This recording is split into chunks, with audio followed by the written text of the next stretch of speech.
ये 140 करोड़ भारतीयों की आकांक्षाओं का बजट है। ये हर भारतीय के सपनों को पूरा करने वाला बजट है। हमने कई सेक्टर्स युवाओं के लिए खोल दिए हैं। सामान्य नागरिक विकसित भारत के मिशन को ड्राइव करने वाला है। ये बजट एक फोर्स मल्टीप्लायर है। ये बजट सेविंग्स को बढ़ाएगा, इन्वेस्टमेंट को बढ़ाएगा, कंजम्पशन को बढ़ाएगा और ग्रोथ को भी तेजी से बढ़ाएगा। मैं वित्त मंत्री निर्मला सीतारमण जी और उनकी पूरी टीम को इस जनता जनार्दन का बजट, पीपल्स का बजट, इसके लिए बहुत बहुत बधाई देता हूं। साथियों, आमतौर पर बजट का फोकस इस बात पर रहता है कि सरकार का खजाना कैसे भरेगा, लेकिन ये बजट उससे बिल्कुल उल्टा है। लेकिन ये बजट देश के नागरिकों की जेब कैसे भरेगी, देश के नागरिकों की बचत कैसे बढ़ेगी और देश के नागरिक विकास के भागीदार कैसे बनेंगे, ये बजट इसकी एक बहुत मजबूत नींव रखता है। साथियों, इस बजट में रिफॉर्म की दिशा में महत्वपूर्ण कदम उठाए गए हैं। न्यूक्लियर एनर्जी में प्राइवेट सेक्टर को बढ़ावा देने का निर्णय बहुत ही ऐतिहासिक है। ये आने वाले समय में सिविल न्यूक्लियर एनर्जी का बड़ा योगदान देश के विकास में सुनिश्चित करेगा। बजट में रोजगार के सभी क्षेत्रों को हर प्रकार से प्राथमिकता दी गई है। लेकिन मैं दो चीजों पर ध्यान आकर्षित करना चाहूंगा। उन रिफॉर्म्स की मैं चर्चा करना चाहूंगा जो आने वाले समय में बहुत बड़ा परिवर्तन लाने वाले हैं। एक, इंफ्रास्ट्रक्चर स्टेटस देने के कारण भारत में बड़े शिप्स के निर्माण को बढ़ावा मिलेगा। आत्मनिर्भर भारत अभियान को गति मिलेगी और हम सब जानते हैं कि शिप बिल्डिंग ये सर्वाधिक रोजगार देने वाला क्षेत्र है। उसी प्रकार से देश में टूरिज्म के लिए बहुत संभावना है। महत्वपूर्ण 50 टूरिस्ट डेस्टिनेशन, वहां पर जो होटल्स बनाएंगे, उस होटल को पहली बार इंफ्रास्ट्रक्चर के दायरे में लाकर टूरिज्म पर बहुत बल दिया है। इससे हॉस्पिटैलिटी सेक्टर को, जो रोजगार का बहुत बड़ा क्षेत्र है, और टूरिज्म जो रोजगार का सबसे बड़ा क्षेत्र है, एक प्रकार से चारों तरफ रोजगार के अवसर पैदा करने वाला एक क्षेत्र को ऊर्जा देने वाला काम करेगा। आज देश विकास भी, विरासत भी, इस मंत्र को लेकर चल रहा है।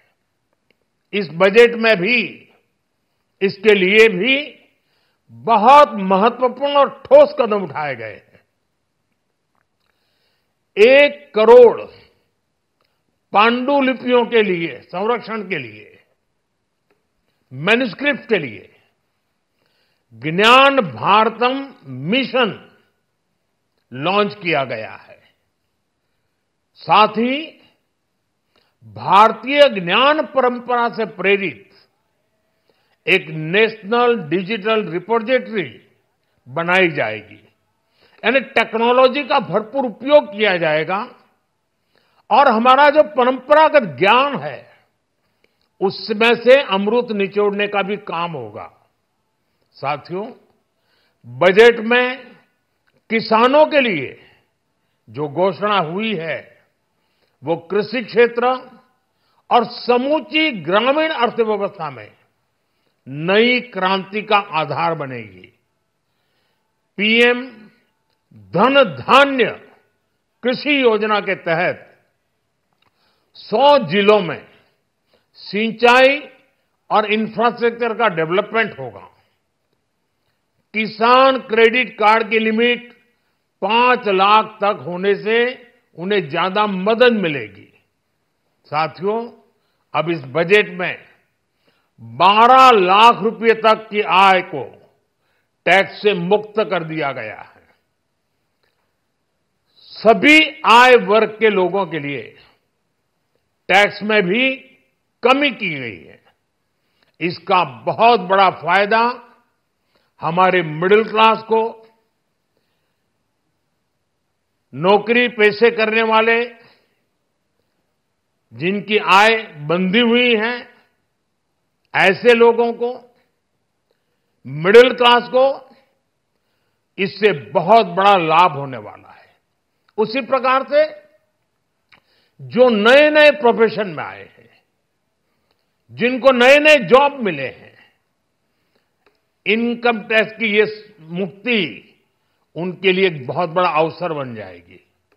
साथियों, इस बजट में मैन्युफैक्चरिंग पर 360 डिग्री फोकस है ताकि एंटरप्रेन्योर्स को, एमएसएमईज को, छोटे उद्यमियों को मजबूती मिले और नई जॉब पैदा हो।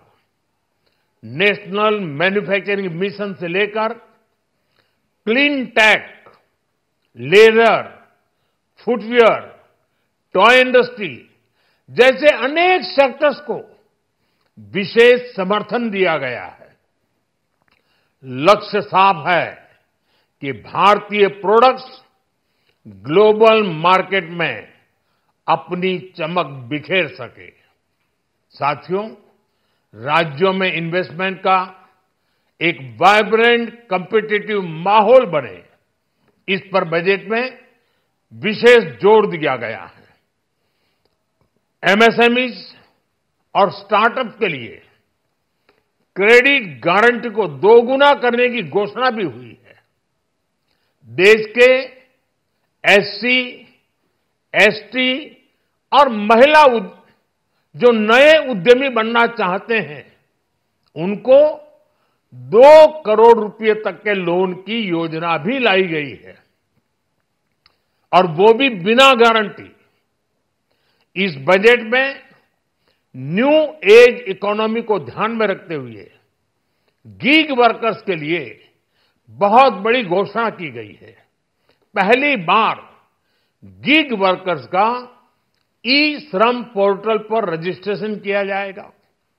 इसके बाद इन साथियों को स्वास्थ्य सेवा और दूसरी सोशल सिक्योरिटी स्कीम्स का लाभ मिलेगा।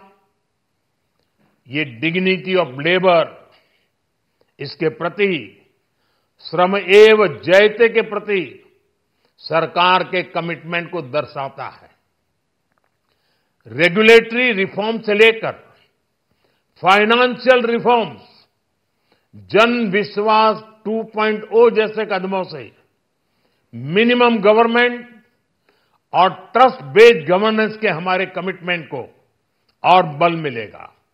साथियों, ये बजट न केवल देश की वर्तमान आवश्यकताओं को ध्यान में रखता है, बल्कि हमें भविष्य की तैयारी करने में भी मदद करता है। स्टार्टअप के लिए deep tech fund, geospatial mission और न्यूक्लियर एनर्जी मिशन ऐसे ही महत्वपूर्ण कदम है। मैं सभी देशवासियों को एक बार फिर इस ऐतिहासिक पीपल्स बजट की बधाई देता हूं। ক্রেডেল ফার্টিলিটি সেন্টার, সন্তান সুখ এখন আপনার সাধ্যের মধ্যে। বিভিন্ন বিষয়ে ভিডিও পেতে চ্যানেল হিন্দুস্তানের ইউটিউব চ্যানেল সাবস্ক্রাইব করুন www.youtube.com/channelhindustan।